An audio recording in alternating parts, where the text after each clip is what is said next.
4 games left in the NFL season for the Falcons. There's a 3-way tie in the NFC South with the Bucs and the Saints. They lose out on the tiebreaker over the Bucs. They have it over the Saints. And there's a 4-way tie in the NFC wildcard. That's a whole bunch of just nonsense. But right now they're out on the outside looking in. What do the Falcons need to go over this 4-game stretch? They have at Panthers this week. They get at home against the Colts. They have at Bears. And then they have at Saints. All 4 winnable games, obviously 3 on the road. Nothing, especially with the Falcons this year, especially on the road, should be taken for granted. But those are still winnable games. And then you consider the injuries that they've just that have kind of tormented this team over the last several weeks. What do they need to go over this 4-game stretch to make the postseason, whether it's a wild card or whether it's as the NFC South champion? At the very least, 2-2 with wins over your division rivals and the Saints and Panthers, and then just hope the Bucs stumble along the way in that sense.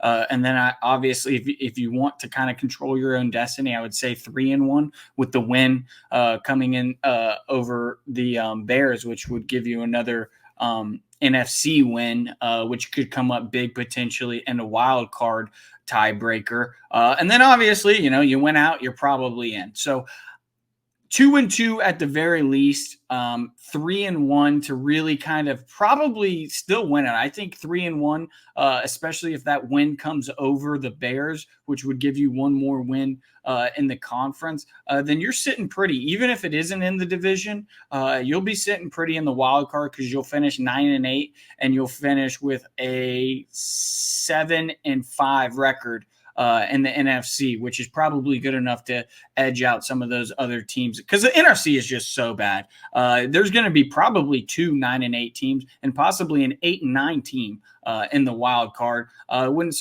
be surprising if an 8-9 team wins the division. It's just that's how bad this division has really been. Yeah, I think 3-1 definitely gets you in, whether it's the NFC South champion, especially if you win those games in the division. That I don't know how all the tiebreakers will work out. And I know the Tampa Bay Bucs have a little bit of a harder strength of schedule the rest of the way in. I know they have to play New Orleans. I know they have to play the Rams. So they have some tougher games there. I think 3-1 definitely gets you in. 2-2, I would say maybe you get like a 35% chance of you winning the division if those 2 games are over the Saints and the Panthers, because then you're 5-1 in the division and you might be able to win a tiebreaker there over somebody else that you're tied with, whether it be the Saints or the Bucs or whoever. Yeah, I mean, 4-0 you're in. 4-0 you're in. There's no doubt about that. But the question is, can they go 2-2 over this stretch, even 2-2? Because I know we're going to talk about it later in the week, and everyone's just going to chalk up, we get the 1-12 Panthers on the road. Listen, there is not a team in this league, I don't care how bad, including the Panthers that are 1-12, who have looked terrible, that the Falcons can gloss over going into their building and just chalk up a win. They just have not shown that at any point. What do they have? 2 wins on the road, and Desmond Ritter's 18 starts or whatever he has, 17, 16 starts. There's just no free wins in the NFL, especially for this team and especially on the road, especially considering all the injuries. I mean, they might be without 8 starters against the Panthers. I mean, this game this week, I'm looking at it, and if I were a betting man, and I am a betting man, I love the Panthers this week just because of all the injuries and because you're going on the road. And there's nothing that this Falcons team has proven that they're consistent enough to line up and just dominate a team on the road. They got that win over the Jets when Tim Boyle was starting. They won a game against the Buccaneers earlier in the year, but for most parts of the season, that they have been a bad road team. They can't pull out the necessary plays in the fourth quarter to win on the road, whether the team's 2-10 or whether the team's 10-3.